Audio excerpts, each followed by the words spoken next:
Remove the black PVC outer sheath for a length of 160 centimeters by cutting radially around the HVSC cable with a sharp knife.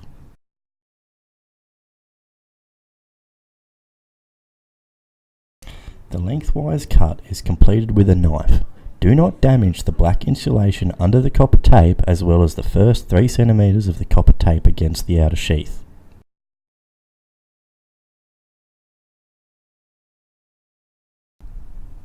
With a knife, cut and remove the fabric tape material over the copper tape up to the outer sheath.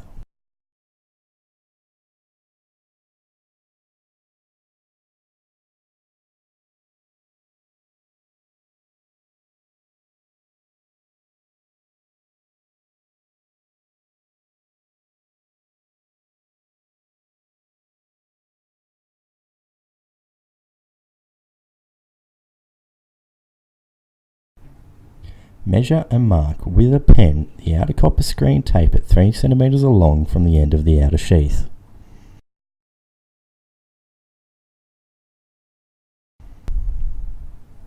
With a knife or scissors, carefully cut and remove the copper tape, again without damaging the black insulation below.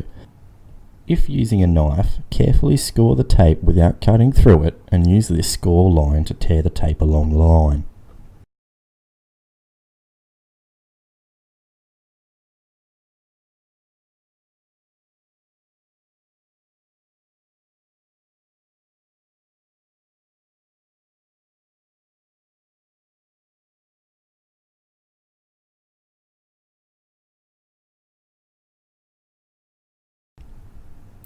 Using a sharp knife, remove the black insulation to expose the inner aluminium conductors for a length of 5 centimeters from the top of the end of the HVSC Plus.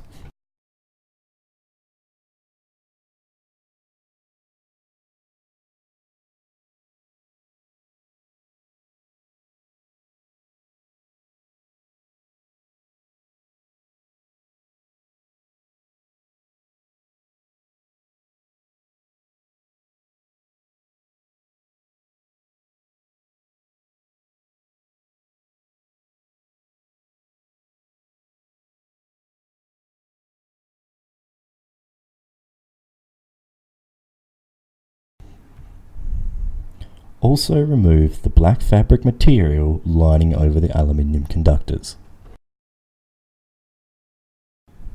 Be careful not to damage the conductor strands during this process.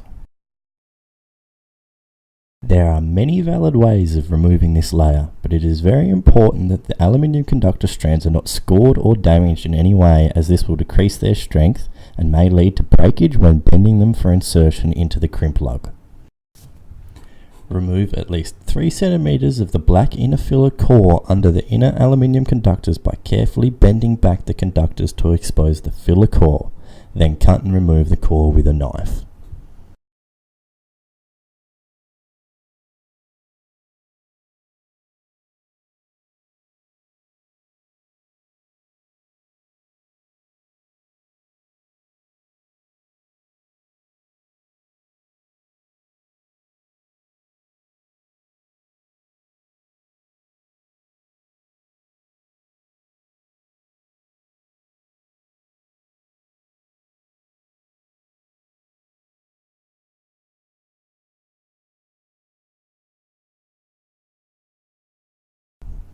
Carefully bend the conductors back to allow them to be fed into the lug.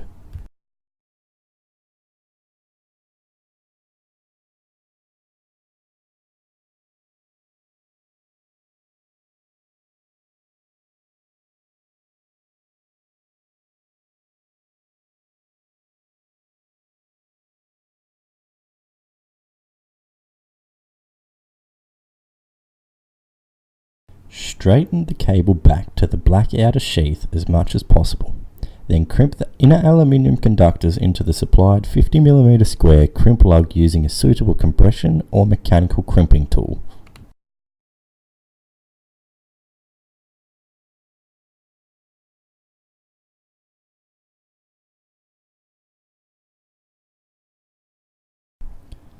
connect the crimp lug to the Storemaster or Guardian Cat mast base assembly using the bolt and washers as supplied with the assembly.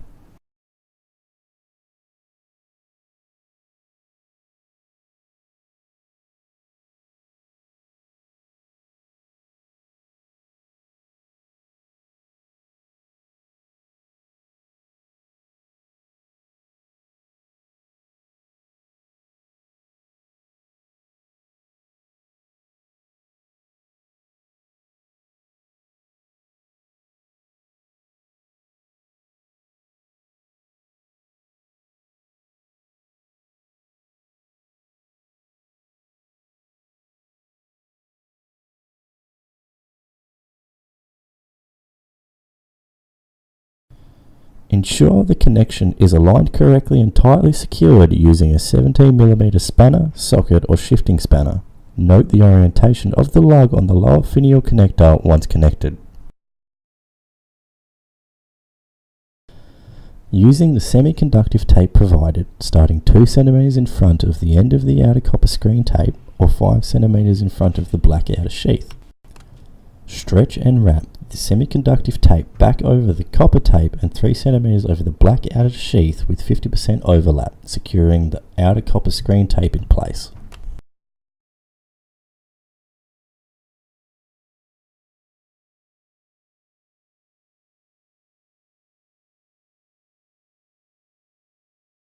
This should use approximately 50 cm of the tape. Note, do not cut the tape at this stage. Overwrap back towards the crimp end of the cable, again stretching the tape with 50% overlap, leaving 5 cm covering the outer copper screen tape and the black insulation and 3 cm covering the black outer sheath. This should use approximately another 50 cm of the tape. Wrap another 2 layers, again stretched with 50% overlap, back up to where the black outer sheath ends to build up the cable diameter and to smooth out transitions in diameter. Cut the tape and press down firmly to ensure it amalgamates with the tape below. Again, using the semiconductive tape, start stretching and wrapping over the aluminium conductor strands at the connection to the lower finial connector to start building up in multiple layers.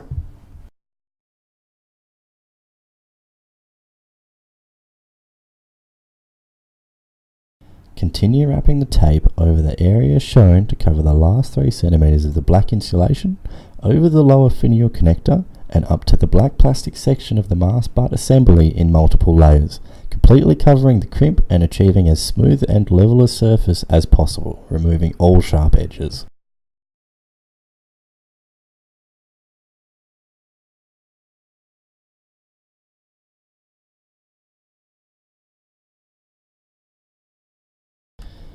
Remove the plastic mast butt adapter section of the mast base assembly, if fitted, by unscrewing the M6 Phillips head screw on the side.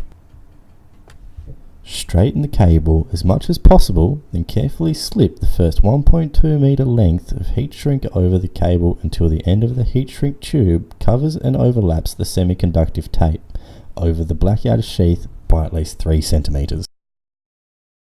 Using a gas torch or a heat gun, carefully shrink the lower end of the heat shrink into the correct position and gradually work up towards the top of the heat shrink, ensuring that there are no pockets of air trapped under the heat shrink.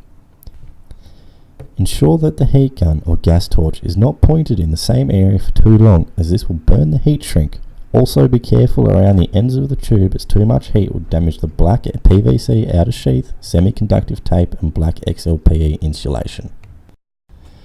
Place the second 600mm heat shrink tube into place over the cable, again ensuring that the semiconductive tape is not damaged, overlapping the previous heat shrink tube by approximately 6 cm. Shrink about 7 cm of the upper end of the heat shrink into place so that it will sit flush with the base of the plastic mast butt adapter when fitted into place. There is a mark on the lower finial connector indicating where the heat shrink needs to be fitted to. Shrink the rest of the heat shrink from the top down, ensuring that it overlaps with the previous piece of heat shrink by at least 6 cm. Ensure the rest of the heat shrink has a smooth overall finish. Do not bend the cable while the heat shrink is still hot. If required, feed the cable through the mast sections and guying ring prior to refitting the mast butt adapter. Place the plastic mast butt adapter section of the mast base assembly back onto the lower finial connector and ensure that M6 Phillips head screw is tight and secure. The lugged HVSC Plus is now ready to be connected to the base of the Storemaster or Guardian Cat terminal. Screw the terminal onto the completed terminal base assembly and secure with the supplied M6 locking grub screw.